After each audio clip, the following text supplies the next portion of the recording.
Hello, everyone. I'm Dr. Michael Blackwell, and welcome to It's a Family Matter. The heart of life at the Baptist Children's Homes of North Carolina is the cottage life, where child care workers or house parents and residents build trust, respect, love, and support. No one knows this better than Adam and Shawn Saunders, who have been house parents at Baptist Children's Homes in Western North Carolina for at least 27 years. That's a long, long time. So I want to just say welcome to my friends. Thank you. Thank you. We're glad to be here. What is a house parent? Well, a house parent is a person called by God to serve children and to love them like their own, like a natural parent. We happen to do it in a group setting where there are lots of children and not just one or two. We can have up to 6 to 12 kids at any given time. You know, when the Baptist Children's Home started, the child care worker was called a matron. The first child in care was a little girl, 9 years old, named Mary Presson. Her mother was the first matron. And in those days, a matron was single, 25 to 35 kids in a cottage, one matron. I've seen pictures of these matrons. They're scowling. They don't look very happy. And I can understand having to take care of 35 kids. But the kids, the men and women who grew up here in the early days absolutely praised those matrons. I'm sure. So what brought you into this 27 years ago? Well, the Lord led me and my wife, Shawn, both to the Baptist Children's Homes. We had worked with children before, but it really started out as a calling to the ministry. How old were you at the time? 25 when we first came to work here. Mm-hmm. What was your first job here? We were house parents. Where? We started in Cottage on the Broy Hill campus and also in Blanton Cottage, which was the emergency cottage at the time. But then we were at Blanton and Moody down in the far western area in Franklin, and we went back and forth for 2.5 years between Broy Hill and Moody. And the schedule for us was a little bit different. We were working, we would be at Moody Home for 5 days. Then we would come to the Broy Hill campus and work for 10 days there, turn and go back down to Moody Home for 5 days, and then we would have 10 days off. That was our schedule, and for the longest time, we did a 20-day on and a 10-day off schedule. So how many children do you serve at one time?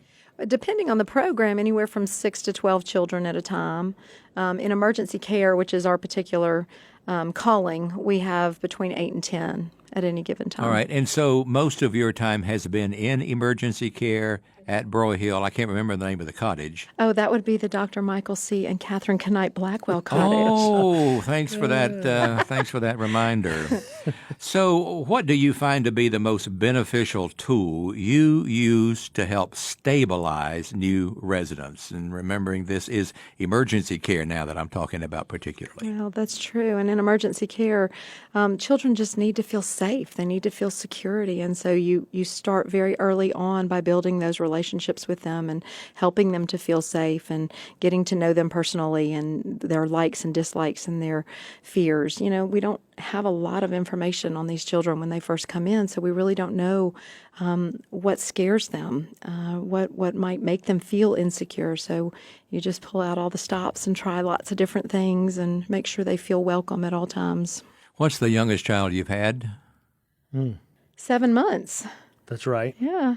Not for very long. No, we didn't have him for a week or two, but 7 months was the youngest that we had. So the average age would be what in emergency care? Right now, I'd say it's about 7. Yeah, 6 or 7, elementary school. Mm-hmm. So give me some idea, give me a story about some child that's come into care, wherever you've been, whether it's emergency care or in the far west or wherever, that you know there has been a difference made in that child. What about the 3 sisters that we had came in? This was such a sad situation. It was in October, and it was just really, really cold outside. And we got a phone call. Being emergency care, we get 24-hour phone calls. It was about 10 o'clock at night. We got a phone call from a local DSS that they had picked up these 3 little sisters. They were 7, 5, and 3 years old. There was a 1-year-old little brother as well, but we at that point were not licensed for children under the age of 3, so he was not going to be coming with them. But it was freezing outside, and DSS said that when they went to check on the children, they had been involved with the family. No parents were in the home. There was no electricity except for a drop cord that was being run from the next door house. There was no heat. These little children were in flip-flops and shorts and little tank tops, and it was so cold outside. There had been no warm running water. There was cold water, but there had not been warm water. And they brought them in, and they were, bless their little hearts, they were just filthy, and they were hungry. And how old again were they? 7, 5, and 3. And Adam jumped into action immediately and started making grilled cheese sandwiches and soup. And Hard to mess those up.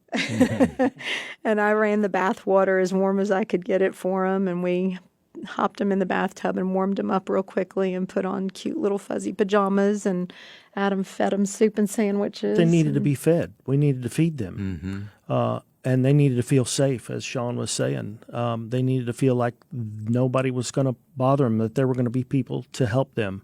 And so how important it was for us to bring them in and to show them beds that they were sleeping in. The most important thing to begin with is safety. Yes. Because you can't progress up any kind of hierarchy of needs. That's right. If you don't feel safe and secure. So we want to provide an environment that's safe. Right.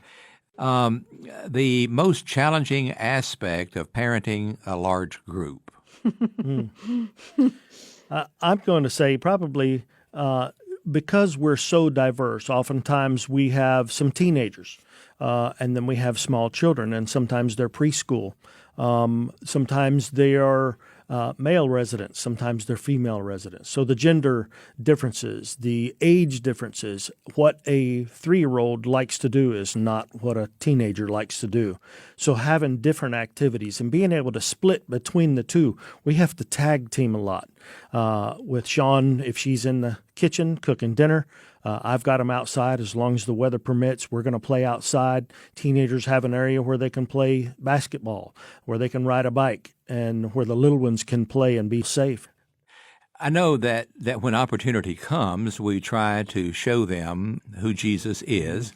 We're not in the business of overt evangelization, but we're always open to the moving of the Holy Spirit. And when that happens, we want to say that we want you to understand what it means to accept Jesus, and we want to say to them, give me Jesus. Right. And I'd like for you to sing just a verse of that. That's a powerful song, and it's meant a lot in recent days to us at Broy Hill and to the western part of our ministry in North Carolina. So, in the morning when I rise, give me Jesus. In the morning when I rise, in the morning when I rise, in the morning when I rise, give me Jesus. Give me Jesus.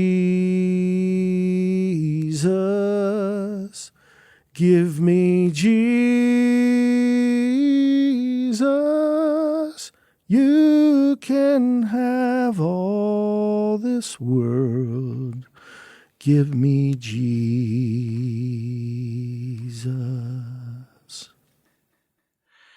Thank you, Adam. And Sean, you have been so faithful and so sweet. And I don't use that word very often, but you have been so sweet in your ministry to children because they need a female figure, and for them you do represent a mother figure when they're that young, and they need somebody who is sweet and gentle and loving, and you have fulfilled that in such powerful, powerful ways. So I want to know, you had both your girls since you've been working with us. What was that like? Now, here you're having to raise your own 2 beautiful girls, and then you've got all these other children, too. What was that like?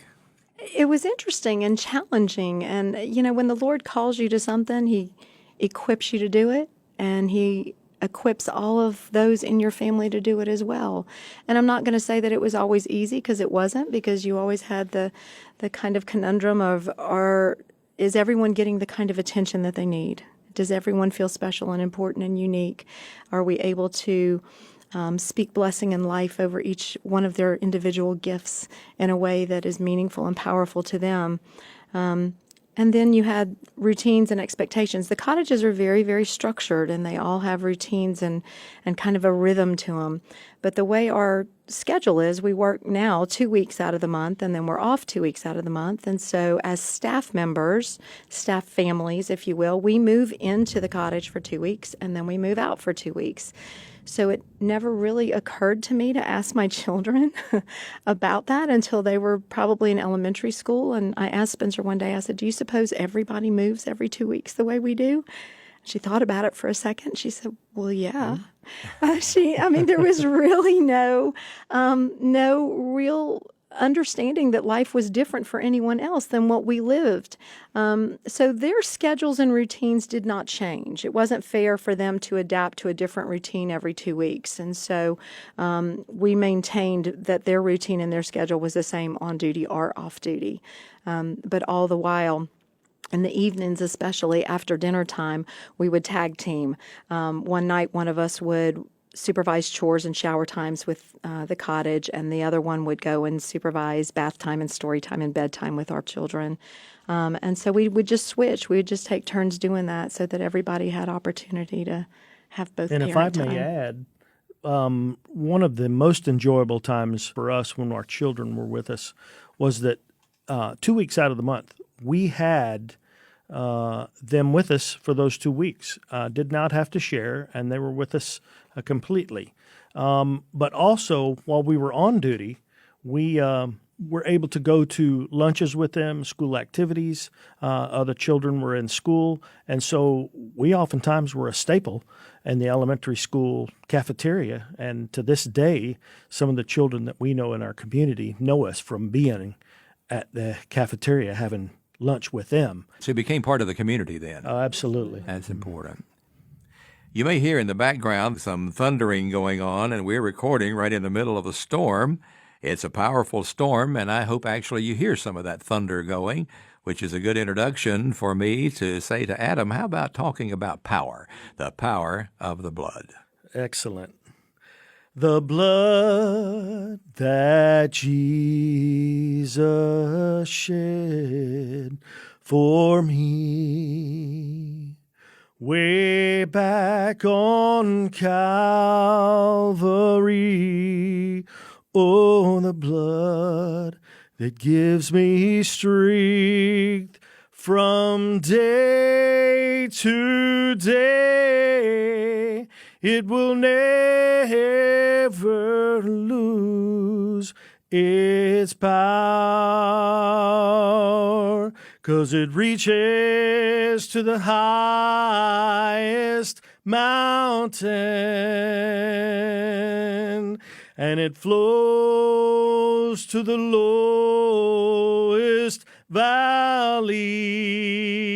Oh, the blood that gives me strength from day to day. It will never